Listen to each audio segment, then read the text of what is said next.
All right, so I'm Emilee. And I'm Anas.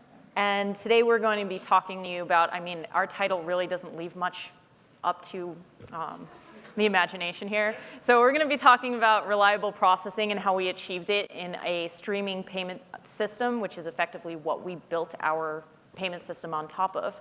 So Manas is going to tell us a little bit about our agenda today. So initially, we'll just talk about the payment system, how it fits into the larger Uber ecosystem. Then we'll talk about what our architecture is. Then based on that streaming architecture, we'll also identify some of the challenges that we have faced and then some solutions to these challenges. All right, so before we dive in, Manas and I are in the weeds all the time, but I assume that none of you actually know how Uber Payments works and where that fits into the whole flow. So let's go over that really quickly. So payments processing at Uber presents three really interesting challenges. The first is from a business side, is that the businesses that we support are multi-sided marketplaces. So the interesting thing here is, for example, in our ride-sharing business, we have three parties involved in every single one of those trips that complete. You have a rider, you have a driver partner, and you have Uber. And so in that process, you have at least two transactions, right? You have the collection from the rider and the disbursement to the driver partner. And so with each of our businesses, they follow a similar model. You can think of food delivery introduces an additional party there, the restaurant, it's restaurant partners. So modeling this in our money systems is certainly challenging to start with. The next is that we operate at a global scale. And so this is on two dimensions. The first of which Lee touched on earlier, where we operate in over 700 cities on 6 continents, friendly to cars. So effectively, what that means is there are different kinds of payment methods than you would be familiar with today that are used all over the world. So we have to support all of those. And the other dimension that this is on is that we have 24/7 traffic. And lastly, the other thing that's really interesting here is that we have a high transaction volume. So our transactions operate at that trip scale with that figure that was mentioned earlier of about 15 million trips per day. And so kind of like I mentioned earlier, if you have a three-sided marketplace with a rider or driver partner and Uber there, you have at least two transactions. So you can see that it operates at trip scale, but on the order of trip scale. So these are the challenges and the business demands. What does this actually look like? So I'm going to talk specifically about our ride-sharing business. So hopefully that is familiar with a number of you out there. So you start with a driver partner and a rider, and they want to go on a trip, so they interact with the marketplace. So this is our real-time system that will do the matching, and it'll do pricing, and it basically follows you from the moment that you open your app to the time that the driver partner says that the trip is over. And so what happens after that? So this is where the payments system kind of picks up. And effectively, we're going to take that business event and process it, call out to the payment service provider, the PSP, and record that information, persist it, move on. And then from there, we have a number of products that are built on top of this information that we store, such as financial reporting, documents, so tax, invoices, receipts, products such as earnings, tips, paying for business reasons, and so on. So today, we are going to now focus in on the payments portion of all of this. So cool. We talked a little bit earlier. We were going to touch on reliability. And so why is that important after looking at the flow earlier is that we have our driver partners, our restaurant partners, and they really depend on us. And so that makes it our number one priority to achieve reliability. But how do we define that? All right, so before we define it, let's talk a little bit about what we built this on top of. We have distributed streaming systems. For any of you who are not familiar with what this is. I'm just going to do a very, very, very quick overview here. So there's a pattern, publish, subscribe, pub, sub, where effectively you will have a producer and a consumer, and the producer will produce to some sort of queue or topic, and then many consumers can go ahead and read from that, subscribe to it, and be notified pretty much as events happen. The technology that we use specifically on the Uber payments platform is Apache Kafka, and this was developed by LinkedIn and later donated to the Apache Software Foundation. And one thing that I kind of wanted to highlight as I move into what this reliability is and why we've built it on top of the system is a platform like this kind of comes with this concept of fault tolerance. So effectively, it will handle any distributed failure and make sure that we're processing every request. So touching on that a little bit, why streaming? So again, reliability is our #1 priority, but how do we define it? Effectively, every single trip that happens needs to have money that is dispersed. That's the #1. And so knowing that, it's not about real time like our marketplace is. It's very much about getting it right. So then in that moment, as we were thinking about designing these systems, we thought, OK, we can do asynchronous processing. It does not have to be in real time. So we have that little bit of wiggle room, of course, within a reasonable SLA, but we can go ahead and process these requests asynchronously. So that makes streaming a contender immediately. So next up, we need to think about the world that we live in, and we know that there are going to be dependency failures. It happens. We all know that, right? So next, we need to make sure that we process every single one of our requests. And since we can do this asynchronously, effectively, we can take a moment, and when we hit traffic spikes, we can process at whatever speed that we are capable of, knowing that eventually we will catch up, and that smooths out. And we also had this unique requirement where we have all of these consumers. If you saw that slide earlier where we have all of these products built on top of the data that we provide, this is something that we needed to address. So Manas is going to tell us a little bit about how streaming fits into these requirements. Right, so streaming actually has a nice pub-sub model. We can automatically leverage that for doing async processing. Then we can also use some features that actually build out of streaming systems, like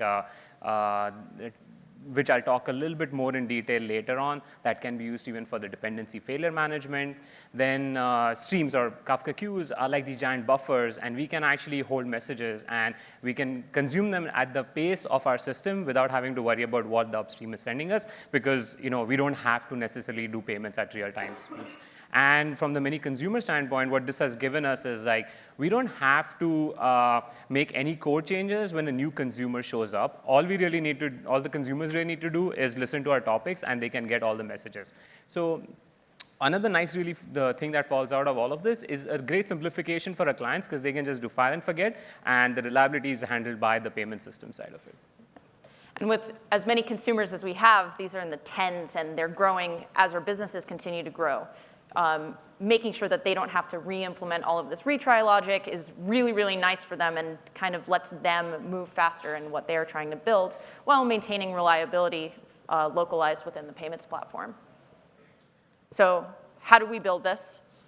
So this is what our payments architecture actually winds up looking like. It's pretty straightforward, and streaming is what allowed it to look like this. So what I mentioned earlier is we have this business event. It comes in. This is a trip finishes. Food was delivered. New mobility. You got your scooter and you dropped it off. And so we introduced this thing called an order. And an order is effectively just money movement information plus some metadata.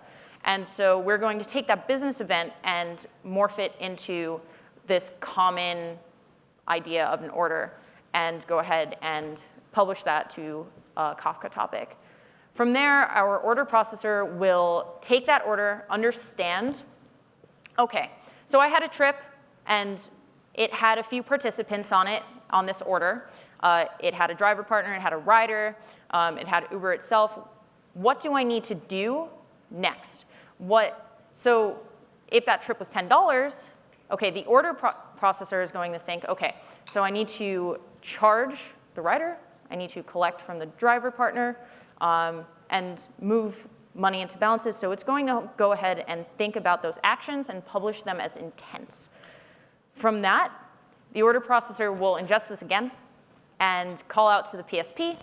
PSP comes back, result is published, and then finally we have a dedicated order writer which will take that result, persist it, and then we have a few platforms built on top of that for accessing this data in scrubbed of all PII.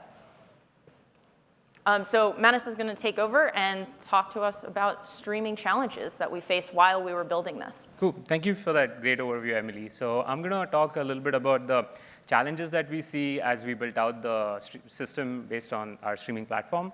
So essentially what we have is a find and forget system where the consumers, or the clients who call into our system, send us the event and forget about the fact that they sent anything to us. And now we have to deal with the reliability and the completion of this thing. So what kind of issues do we tend to see? So first is something like a poison pill message, which is typically things that actually might have failed validations or things that somehow there are schema mismatches between the events between our system. So how do we deal with those kind of things? Then as we spoke a little bit about, there are downstream systems, they fail. When those failure happens, how do we make sure that the event that was sent to us to be processed actually even goes through in case of these failures? Then our system is under constant development. So obviously, we introduce bugs as we go through these kind of scenarios. So it's important for us to know when things have actually gone wrong. I mean, we need to know and we need to go correct our system and those kind of things. So how do we actually build a system that can actually notify us and potentially even go and fix itself later on, right? So let's take a look at some of the solutions to these things. So the first two things, which are the poison pill and the system failures, we use a system of retry queues and DLQs, or dead letter queues. So a little bit of a recap. This marketplace is publishing a business event to us. Then, there we go. Payments will consume that event and hand it off to a dedicated message handler. The message handler does whatever it needs to do, which is contact PSPs, perform the intent operations, all those kind of things. And let's just say it hits an error. It hits an error because either the message was not processable, could hit an error because of something downstream is dead, right? So what it does is it says, hands over the message over to the error strategy and says, okay, do something with it, we have hit an error. Then the error strategy looks at the message and decides, oh, this is actually something retryable. So let me go ahead and put that into a retry queue. Then the retry queue itself is consumed a bunch of times by the payments consumer, and the message handler again does the same magic. And then this message can flow through the retry queue a bunch of times based on what policy we have set up. So it can be capped to, say, 10 retries or backed off exponentially for this much amount of time. And at some point of time, we end up at a scenario where we've exhausted our retries, our policy is over. Now let's go and put it into a dead letter queue because we don't think we can process it at this point at least, or this message's request that was sent to us is completely broken and it's not processable. In that case, the DLQ is actually something that should have very few things that end up over there. So on-calls can take a look at it, try and understand what actually went wrong, and then go ahead and perhaps push fixes to it, or notify upstream of us saying, hey, you sent us something bad, maybe you need to go take a look at this thing.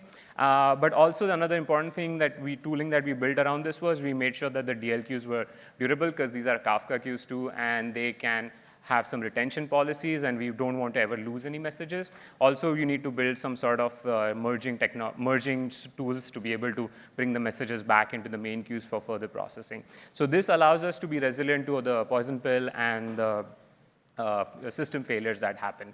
The next one is actually the question around bugs, like what happens when a system has bugs. So how do we actually identify that there was a bug? So we build a system of validations. So essentially, if you look at the payment system, it's like input and generate some side effect.